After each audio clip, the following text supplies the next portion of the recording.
Welcome to TalkNorth.com. Thanks to our longtime producer, Brandon Morton. Please download before you listen. If you'd like to advertise with us, you can reach us at talknorthpodcast@gmail.com. And please follow us on Twitter at TalkNorthPod. Two promo codes to be aware of. BiteSquad.com. Use the promo code TalkNorth to get your first delivery free.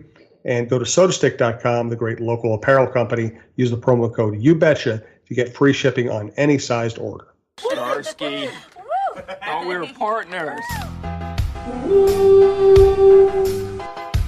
You're listening to Steven Strom on TalkNorth.com. And a happy Sunday to everyone out there. This is another edition here of the Strom Sports Show. Steven Strom here. First live guest today, and that is my good friend and the very knowledgeable Robbie Rosenhaus. He works at WFAN, board operator, producer, all that good stuff. He's going to break down the draft for us, because he's also a fellow Vikings fan, so we'll welcome him to the family as the Stars scored again. Mr. Steven has the over at 5, and it is 2-2 in the first period with 5:09 left, so I'm very happy as the Stars...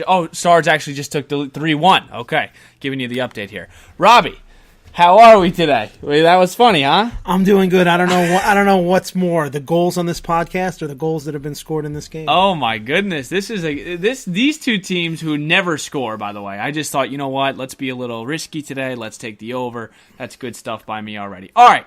So, we've got Negative Dave coming up in just a bit. We recorded on a Thursday, so we kind of previewed the draft. We took your Twitter questions. We touched up on the Twins, all that good stuff. So he'll join me in about 20 minutes. Me and Robbie will do a 20-minute segment here. But before we get into it, Robbie, just introduce a little. I know I gave you a pretty good introduction, but tell the audience about what you do, your expertise, all that kind of good stuff here. Oh, sure. Well, I currently work at WFAN. I'm a producer, board operator, and reporter. I've worked in cities coast to coast, Atlanta and San Francisco. More specifically in Atlanta, when I was there for three or four drafts.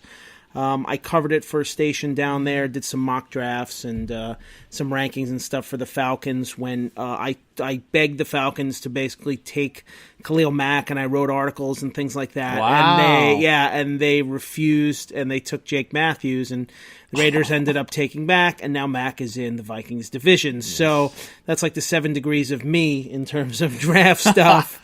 But no, I follow it religiously, and as we'll get into it here, I think the Vikings prospects are looking up. All right, so let's begin with the first two picks. We're not going to. This is on. We're recording on a Saturday, so we've gotten through 4 or 5 picks. I know you just said they're just coming up with their 5th pick, but let's begin with the first round, okay? And that is Garrett Bradbury from NC State, the first offensive lineman taken in the first round by the Vikings since Matt Khalil. Matt Khalil, wow, that's been a long time. I think he had one good rookie year, and then he was terrible. And just the 4th lineman drafted in the first 2 years since Rick Spielman joined the team. Tell us about Garrett Bradbury, how he fits. Was this the right pick? Tell us a little about the fit here with the Vikings. Well, he's obviously gone up against some of the best competition in the country. He's gone against Clemson and all those defensive linemen in the ACC, playing in one of the top conferences in the country. He plays in a zone scheme. He has opened up humongous holes, gets to the second level, so he's a perfect fit for what Gary Kubiak and running back coach, offensive line assistant coach Rick Dennison, who came over from the Jets, both of them are in sync here in what kind of offensive lineman they want. They want super athletic, smart guys, and this guy fits the bill. Yes, and you talked about Gary Kubiak, who's going to come in here, heavy focus on a zone blocking scheme, and that's, like we said, what Bradbury ran at NC State. How important is it for the Vikings to be able to run the ball this year? Because when they had success 2 years ago with Latavius Murray and Jarrett McKinnon, they were such a different team, and they just seemed like they couldn't get the run game going for Dalvin Cook. How important is that for success for the Vikings? Well, when you look at Kirk Cousins' success with the Redskins, he was one of the best play-action quarterbacks in the league. And in the 3 or 4 years that he was in and out of and he was the starter and RG3 was there, they had different leading receivers and leading rushers every single year. This will be the second year in a row he's got Dalvin Cook coming back. Yep. The same scheme, different offensive line. So they finally want to get a new offensive coordinator with Kevin Stefanski in for John DiFilippo, who left and is now with the Ravens. But in terms of what they want to do on offense, I think it's a different kind of philosophy, what you were saying, in terms of running the ball and not having Cousins throw the ball all these times, especially late in the games when you're looking to have your defense on the field. Right. Now, I don't know how much you look into this, but Garrett Bradbury led all offensive linemen in the bench press, the 3-cone drill, the short shuttle, the 40-yard dash. First of all, I haven't even asked you, how much do you buy into the combine? Is that something that's very important to you, or what does this mean here to you? I always value tape over combine. Okay. But in terms of, you can't ignore things that go on at the combine. But, for example, you look at a guy like DK Metcalf, who ended up going at the end of, I believe, what was it, round 2 or 3? It was at the end of round 2, I believe. Yes. Seattle, by the way. To Seattle, yeah. So he ended up getting picked up, and he was the combine darling, and everybody was talking about him and what he looked like with his shirt off and how fast he can run the 40 and everything like that. So it's not always about the combine. I mean, the guy runs in a straight line, and he can run 2 or 3 routes, and that's why he got picked after 6 or 7 receivers went off the board. But I always value tape over combine, but I do look at the measurables. And as far as Bradbury's, they measure up pretty good. Now, was this your number one choice here? If you're just put yourself in Spielman's shoes. I know you texted me a couple of linemen that you liked. Was this your first one? If you had to pick one offensive lineman here, was this be the guy, or did you think they should have went somewhere else? Well, it was either him or Andre Dillard, the smooth left tackle from Washington. And I thought that he actually may have been a better fit if they were going to move Reif inside to guard and have him take over. But I don't know if he was ready yet to step in. Bradbury's ready to step in day one. I think Spielman knows that he needed a non-project because last year, if you remember, they took O'Neal, got lucky. Yep. Yeah, Brian O'Neal. And he was a converted tight end. He had only played offensive line for a couple of years there at Pitt. So they were lucky that he was able to step in and do a pretty good job. I don't know if they were willing to take that risk, and that's why I think they went with the safe play, which is what everybody was calling for them to do. And if you saw the comments the day before the draft, if I draft a corner, my wife told me to get lost or whatever it was. Yep. So they did the safe thing, they did the right thing, and sometimes safe is the right way to go. Mm-hmm. And by the way, Garrett Bradbury, when he was a sophomore, he played left guard NC State before playing his final 2 years at center. So let's just take a look here how the line looks as of right now. If we just decided to make a depth chart, right? How would you have this year? Would you have Bradbury playing center? Would you move Eflon to guard? Where does Josh Klein? Give me your projected 5 right now if you had to give me one. Well, I think they drafted him as a plug-and-play center. Eflon had played 3 years in college at guard, so he can quickly shift over to left guard, which I thought Nick Easton was going to come back. He ended up getting a 3-year lucrative deal from the Saints. Saints he left, taking all our players. Saints Viking South now with Murray and Teddy and Sherrills. Yeah, Sherrills, everybody leaving for the South. But I would start Elfline at left guard. Obviously, the 2 tackles, O'Neal and Reif. I would have Rashad Hill as the swing tackle, and the newly signed Josh Klein at right guard, and obviously Bradbury at center. Okay, all right, let's move to the second round pick, and that was Irv Smith Jr. A couple things popped up in my head, right? I actually remember watching this kid play. I think you got to take a lot of it into perspective when it is an Alabama-type player, when, Tua Tagovailoa is just throwing dimes to this kid.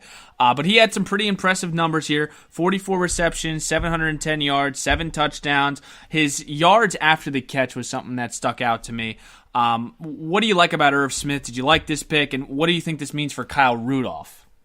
I'm not sure yet what they have in store for Kyle Rudolph because you've been hearing a lot of conflicting reports. You've been hearing stuff out of Spielman saying they don't discuss business. Then Rudolph says he'd be willing to restructure. Then Rudolph's agent comes out today and tweets out some glowing stats about Rudolph. So there's a lot going on here. I think when the dust settles, I think it's 50-50 he's on the team next year.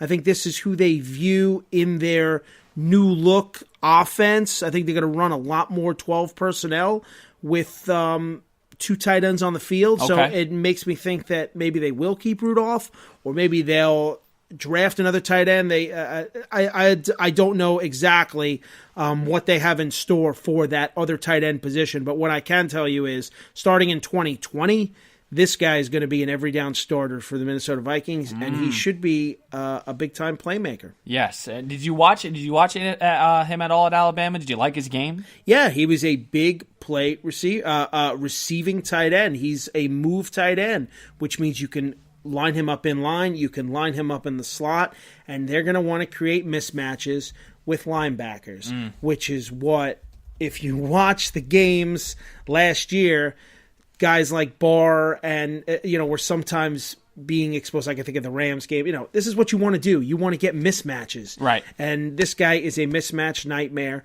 The Vikings tried to sign Jared Cook a couple of off seasons ago. They tried to trade for Tyler Higbee from the Rams, and the Rams wanted the 6, and the Vikings were going to trade a 7, so they said no. So they finally got their stretch tight end. It's been a very long time since they've had a big play tight end. Yes. Rudolph's been a serviceable, obviously a good tight end. A red zone guy, I would say more. Obviously, not a big play guy. Great hands, but he's not going to beat anybody down the field. So this is the first time they've had that, stretch the field, Zach Ertz type of player, and we'll see. Remember, he's a baby too. He came out as an underclassman. Yep. So we'll see. All right, last Viking that we'll cover until we move on. I just want to talk a little bit about the overall draft, what the Giants did, what the Cardinals did, Josh Rosen to Miami. So we'll touch up on that just a little here. But let's get into the final guy we'll talk about for today, and that is the running back from Boise State, Alexander Mattinson, third-round pick. I literally have no idea about him. I know you texted me and you were actually very excited about this kid. What made you feel that this was a good pick? I wouldn't say, you didn't say steal, but what did you like about this guy playing for the Vikings here? No, I don't think you can classify it as a steal, but when we went into the draft, he was one of 3 or 4 running backs that I had in the back of my mind that would be decent mid-round guys for the backup spot to Dalvin Cook as Latavius went to the Saints. And Madison fits, I think, what they're looking for in a backup running back. I think they're looking at a guy who can catch the ball out of the backfield, but more of his role is going to be a north-south, one-cut, one-gap runner. Okay. So that's a lot of what he did at Boise State. He ran in a pro-style offense there. He's going to run in a very similar offense here. So I like the pick, and I like that they got younger at running back. Obviously, they had the off-the-field issues with Rock Thomas, and they have Mike Boone, and they brought back Amir Abdullah. So since they let Jet McKinnon go to San Francisco for a big-time deal, they've been looking for that second running back, and Cook is injury prone, so he's going to be important. And I think if you go back and watch the Mountain West Championship game, and you see he gets better as the game goes on, man. He ran for over 200 yards. He was great. So if you go, he's a warrior, and I'm happy to have him with the Vikings, so that was a really good pick. This is a big year for Dalvin Cook. This really is. I mean, because there has been so many instances where you see flashes of him, and you're like, wow, if this kid can just play 16 games, but what has he played? Was he played 10, 12 games in his 2 years of his career? I know he tore his ACL his rookie year, but this is a huge year for Dalvin Cook. Do you agree with that? I do. I absolutely do. And what people have to remember is that 2 years ago when the Vikings went to the NFC Championship game, last year it resulted in them playing, and it just so happened that, and listen, you only play 2 games different than the fourth place team. I get it in your division, but it just so happened that they played a very, very difficult schedule. They did. And the year before, they played a pretty easy schedule if you looked at who they played and when they played them.